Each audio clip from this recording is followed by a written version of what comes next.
Halo Aries, selamat datang di channel Mariana Lotarot Indonesia. Terima kasih kamu sudah berkenan terhubung dengan Mari di sini ya. Baik Aries, ini adalah pembacaan hasil dari tarikan energinya si dia untuk kita cari tahu ya. Kira-kira apa sih rencananya dia, langkahnya dia dalam waktu dekat ini dalam relationship bersama dengan dirimu. Namun sebelum Mari memulai, mari ingetin dulu bahwa ini adalah general reading, energinya kolektif, sudah pasti hanya resonate bagi sebahagian kaum Aries saja dan tidak tertutup kemungkinan pembacaannya vice versa, tarikan energinya terbolak-balik. Dan yang lebih penting, diharapkan kebijaksanaannya kamu ketika mendengarkan apa yang coba Mari sampaikan di sini ya. Oke lah, baik. Langsung saja di sini Mari mulai. Ini dia. Nah, ada energi dari Page of Wands, posisinya reverse. Berikutnya di situ ada energi dari Five of Wands. Oke, baik. Kemudian kita lihat di sini ada energi dari The Magician reverse, kemudian ada energi dari The Devil reverse, kemudian ada energi dari Three of Wands di sana, dan berikutnya ada energi dari The Hermit ya. Oke, tunggu dulu. Mari tarik lagi di sini untuk Five of Pentacles, Three of Cups, kemudian ada Three of Pentacles, dan berikutnya ada energinya di sini. Ya. Jadi gini ya, kalau Mari lihat, dalam waktu dekat ini yang dia lakukan adalah mencoba melepaskan keterikatannya dia kepada kamu, gitu ya. Jadi kayak nggak boleh terlalu kuat mencengkram tentang siapa kamu, sosok bayangan dirimu dalam hidupnya dia, gitu ya. Karena dia sudah mulai nih merasa ya, dia ini loh, ada kemelekatannya dia kepada kamu. Jadi sempat dia ini tuh menyadari bahwa dirinya obsesif, posesif, ya amat sangat tergila-gila kepada dirimu. Dan dia tahu bahwa keadaan dia yang seperti ini tuh nggak baik. Setidaknya tidak baik untuk dirinya. Gitu ya. Nah jadi kayak pernah dia ini tuh takut kehilangan kamu. Sangat takut kehilangan kamu. Gitu ya, seolah-olah kayak kamunya itu tuh kalau bisa ya kamu dijadiin aja seperti barang kecil gitu ya, yang bisa dia kantongin, dia sakuin, dia bawa kemana-mana gitu. Setiap dia memikirkan tentang kamu, resah, gelisah, karena ya itu tadi, takut kehilangan dirimu, takut ditolak, takut lagi tidak disayangi kamu, takut lagi tidak dicintai oleh kamu. Gitu ya. Jadi hubungan asmara dengan kamu ini, dia sadari kayak bikin dia jadi seperti orang yang kehilangan akal sehat.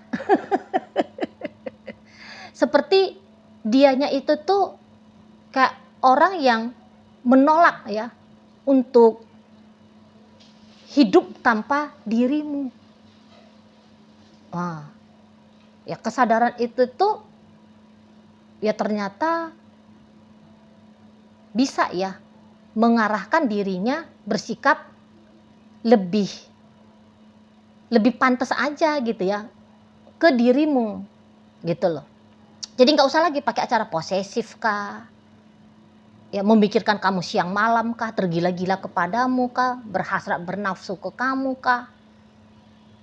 Dia sadari itu tuh jadi nggak boleh lagi terjadi kepada dirinya itu loh. Gitu ya. Jadi ini tuh juga ternyata ya cukup menyiksa diri dia di sana. Cukup menyiksa. Apalagi kalau kalian memang pernah sampai sebegitu dekatnya, sampai sebegitu intimnya. Gitu ya. Jadi kedekatan dan keintiman itu membuat dia merasa dianya itu tuh harus nempel terus sama kamu. Nggak bisa enggak. Itu loh. Jadi sudah sangat amat terbiasa si seseorang ini akan kehadiran dari dirimu. Dan dia tahu bahwa ini tuh juga enggak baik gitu loh jatuhnya. Apalagi di sini kalau Mari lihat setelah kalian dekat, ada nih kemungkinannya kalian menjauh. Di sana ya. Ada kemungkinan kalian menjauh. Jadi di saat-saat sekarang ketika kamu menyaksikan video ini, merenggangnya relationship kamu dengan dia, ini tuh sudah terjadi. Itu ya. Ini tuh terjadinya tentu gara-gara kamu, karena kamu. Karena mungkin ya kamu juga sempet ya memiliki kebutuhan akan kehadiran seseorang ini tuh sangat amat begitu hebatnya. Nah, ketika keinginannya kamu itu tuh tidak terwujud nyata, akhirnya tuh menyiksa kamu. Dan ketika siksaan itu tuh datang, ini tuh akhirnya membuat kamu untuk, ya ternyata kamu duluan sadar bahwa kamu sudah over kepada si seseorang ini, gitu ya. Dan itulah membuat kamu agaknya berjarak dari dia, gitu ya. Kamu merenggangkan diri dari dia. Nah, setelah kamu mulai merenggangkan diri, wah, dianya itu tuh justru masih dalam posisi dia tetap punya keterikatan kepada kamu, gitu loh. Nah, jadi arti dari relationship ini sebenarnya bagi kalian berdua sangat begitu hebat ini ya. Penting sekali. Semacam kalau bisa diilustrasikan, dianya itu tuh bagailah oksigen ya bagi kamu gitu loh. Dan kamu juga ternyata begitu bagi dia. Sama aja. Gitu. Tapi alarm warning di dalam dirinya kamu itu tuh lebih duluan menyala. Ya, karena kamu sempat seperti orang yang kelagapan putus nafas gitu. Nah, jadi akhirnya kamu tahu bagaimana seharusnya menginterpretasikan tentang arti dari sosok si dianya ini dalam hidupnya kamu. Nah, di situ ya. Karena sakit lah, ibaratnya kayak orang sakit sesak nafas, susah menarik, kayak orang bengek gitu loh. Maka sakit banget itu ya. Nah, kamu duluan mengalami hal itu. Jadi sehingga kamu memposisikan diri, waduh nggak bisa banget. Guanya itu tuh selalu akan mengilustrasikan dianya ini tuh seperti oksigen gitu ya. Jadi kayak kamu sempat meletakkan bahagianya kamu di tangan si seseorang ini. Gitu loh. Jadi ketika dia deket sama kamu, kamu happy. Ketika dia jauh sama kamu, kamu menderita.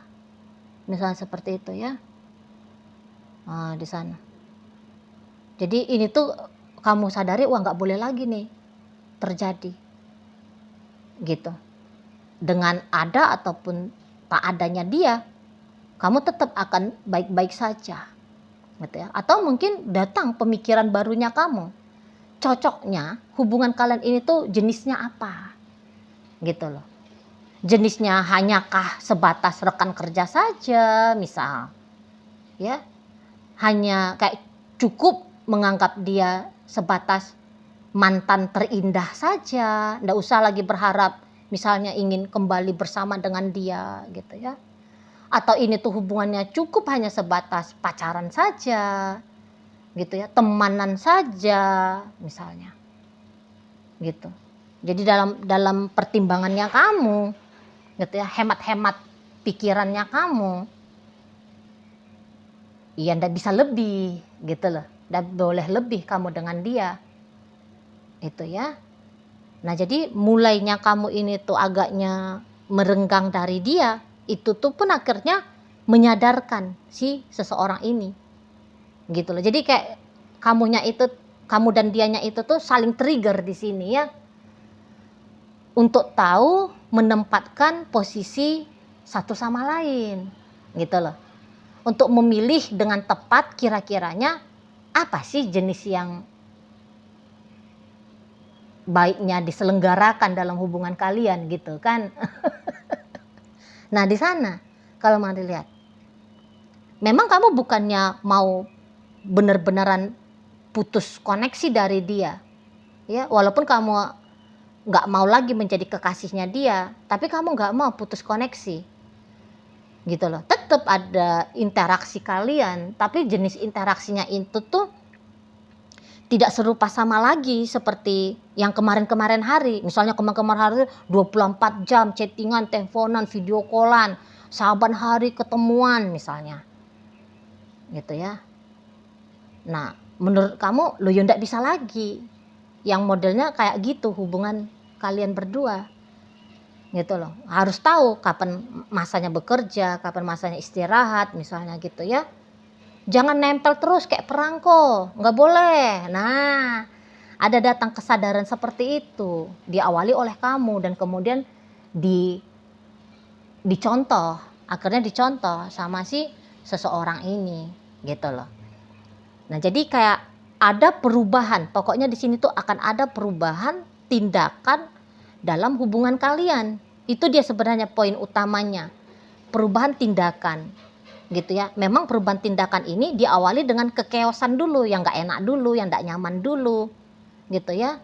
Baru nanti disinilah akan mencari jalan cocoknya itu tuh seperti apa. Nah, gitu. Dan tentu ini juga bisa menjadi sebuah kabar yang baik. Misal, jika selama ini saking melekatnya kamu dengan dia, dia dengan kamu, sering di situ tuh datang kecemburuan kah, gitu ya, panas hati lah, gitu ya. Akhirnya berantem lah, silent treatment lah, gitu ya. Hati tuh nggak tenang satu sama lain. Dan itu tuh diekspresikan. Nah, ini juga bisa akhirnya menyadarkan duluannya kamu, tetap ini duluannya kamu. Lu ngapain ya? Suamiku ini tuh karena kecemburuannya aku ajak berantem terus misalnya. Aku malah sering silent treatment sama dia. Oh ya, nggak bisa dong kayak gini rumah tangga misalnya. Datang gitu pikirannya kamu. Akhirnya kamu, oh ya ini harus dirubah. Gitu ya. Dianya itu tuh jangan lagi aku jadikan sebagai alasan aku tuh untuk merasa cemburu. Nah, di situ ya. Atau kemudian kamu kayak nganggep, oh ya, kami tuh ribut-ribut karena aku kurang perhatian sama dia. Gitu ya. Aku sering cuekin dia. Gitu loh. Aku keras kepala. Nah, itu contohnya ya. Aku keras kepala, aku keras hati. Aku ngambekan orangnya. Nah, akhirnya kamu merubah diri. Nah, merubah dirinya kamu itu tuh juga akan mempengaruhi kepada si pasangannya kamu ini. Gitu loh. Dia pun kayak sadar, iya ya aku juga kok orangnya ketika dia diem aku tersinggung. Ketika dia keras kepala aku kok jadinya ikutan keras kepala ya. Gitu. Iya sih ini berangkat dari aku takut kehilangan Aries. Gitu ya. Aku takut atau aku takut aku tidak bahagia. Gitu ya. Sementara aku tuh aku punya keterikatan agar dia membahagiakan aku. Gitu. Nah, berarti ini kemelekatan keinginan untuk dibahagiakan ini harus dikurang-kurangi atau bila perlu harus dihilangkan. Nah, gitu ya. Nah, jadi kemudian perubahan yang kalian lakukan di sini arah-arahnya itu tuh sebenarnya membaik gitu loh. Sebenarnya perubahan itu tuh perubahan yang tepat di sana ya. Bahkan ketika kamu mau mengganti judul dari relationship dengan si dia, yang tadi kata Mari, misalnya kalian sempet jadi temen deket gitu ya, pacaran misalnya. Kemudian kamu mau mengganti hanya sebatas sahabatan saja, ya nampaknya itu jauh lebih bagus. Itu loh. Karena ketika kalian tetap dengan kesadaran, aku adalah pacarnya dia misalnya itu ya, maka akan banyak ekspektasi di situ. Nah, ketika ekspektasi banyak, kekecewaan itu tuh juga akan berkemungkinan besar dialami. Gitu ya. Nah, kalau udah kekecewaan dialami, ya udah. Bawaannya itu tuh pengen ribut aja atau pengen silent treatment dan sebagainya. Nah, seperti itu ya. Jadi kalau kalian hanya labelnya itu tuh rekan kerja, hanya sebagai teman ataupun sahabatan. Nah, jadi tuh bawaannya lebih ringan. Tahu dia ada jarak jadinya. Selama ini tuh karena melabeli diri aku adalah pacarnya dia, nggak ada jarak. Sehingga tuntutan jadinya banyak. Gitu ya. Kemampuan menghandle emosional juga jadinya itu tuh rentan, lemah. Nah gitu. Ya, jadi itu maka kata Mari bahwa kemudian akan ada perubahan yang terjadi di sini. Ya. Nah, tapi lagi-lagi perubahan yang terjadi itu beberapa bisa terlihat seperti kemunduran lah ya, dari pacaran menjadi teman kan itu kayak kelihatan seperti kemunduran ya. Seolah-olahnya kemunduran. Tapi sebenarnya itu tuh adalah kemajuan. Ya, kemajuan bagi kalian berdua. Gitu loh. Jadi justru keadaannya itu tuh boleh ya lebih adem gitu loh. Bawaan itu tuh jadi lebih kayak tenang suasananya. Gitu ya. Karena gak ada lagi melekat kepada hasil yang dimaui gitu ya. Jadi udah kayak lempeng aja mainnya. Kalau udah sama-sama rileks kalian berdua, lempeng mainnya, itu tuh justru nyaman bagi kalian berdua di sini. Mari lihat ya. Memang dia nggak kelihatan seperti secara belak-belakan ya, nyata aktif di matanya kamu dalam perubahannya dia. Tapi cepat atau lambat kamu akan mengalami juga di sini. Itu loh. Mengalami. Itu ya. Jadi kayak kayak kalau tadi sempat ada juga kayak pendekatan secara ugal-ugalan. Nanti pendekatan secara ugal-ugalan itu tuh berhenti menjadi pendekatan yang lebih ramah gitu ya, yang lebih slow, yang lebih tenang gitu. Jadi nggak ada lagi kayak istilahnya ketakutan gebetan ini tuh nggak bisa dimiliki gitu ya, nggak ada lagi di situ. Jadi langkah pendekatannya itu tuh lebih soft, itu ya, kelihatan lebih soft di sana. Ya jadi akhirnya kalau bisa pacaran ya syukur, kalau nggak bisa ya nggak apa-apa. Nah akhirnya jadi pakai prinsip kayak gitu, ya. Nah kalau udah pakai prinsip kayak gitu, jadi enak, gitu loh, enak dia. Nggak kelihatan energi ngeforce-nya, maksanya itu tuh nggak kelihatan, gitu loh. Dan biasanya kalau memang seseorang yang dikejar dengan langkah ugal-ugalan, hasilnya itu tuh bisa nggak karu-karuan ya. Sebentar kalau udah didapet, udah capek aja, udah bosen jadinya. Gitu, nggak ada lagi power, nggak ada lagi tenaga untuk menjalani hubungan itu, gitu ya. Nah tapi kalau gini slow, menikmati dengan pelan, gitu ya. Nah jadi dia bisa lebih berkemungkinan panjang dan sehat dia model relationship-nya. Nah begitu ya, jadi ternikmati dia daripada modelnya itu tuh ugal-ugalan langkah yang diambil itu. Nah begitu ya. Nah jadi ini tuh perubahan ke arah baik. Itu aja kalau mari lihat. Yang dia lakukan adalah menyesuaikan diri dengan dirimu, gitu loh. Karena memang kamu yang men-trigger. Perubahan itu tuh terjadi dari dirinya, gitu. Ya. Jadi kamu berhasil juga ini ya, menentukan bagaimana suasana relationship kalian. Karena dia akan secara otomatis terkontaminasi ya. Terkontaminasi dengan energinya kamu. Nah, di situ ya. Nah, jadi kayak kalau kemungkinan apakah akan ada kisah-kisah baik berikutnya antara kamu dengan dia, oh pasti. Itu dia jawabannya, pasti. Di situ apalagi ini energinya udah lebih tenang ya. Nah, jadi banyak nanti tuh peristiwa-peristiwa menarik, peristiwa membahagiakan. Nah, di sana ya, bikin nyaman pokoknya. Itu aja dia. Oke? Baik. Nah, jadi dalam pembacaan kita kali ini hadir energi dari Leo, Sagittarius, Aries, Virgo, Capricorn, Gemini, Scorpio, Cancer, Taurus, menutup pembacaan kita kali ini. Itu aja dulu ya yang bisa Mari sampaikan. Moga-moga mampu untuk kamu pahami, dan sampai berjumpa di video reading Mari yang berikutnya.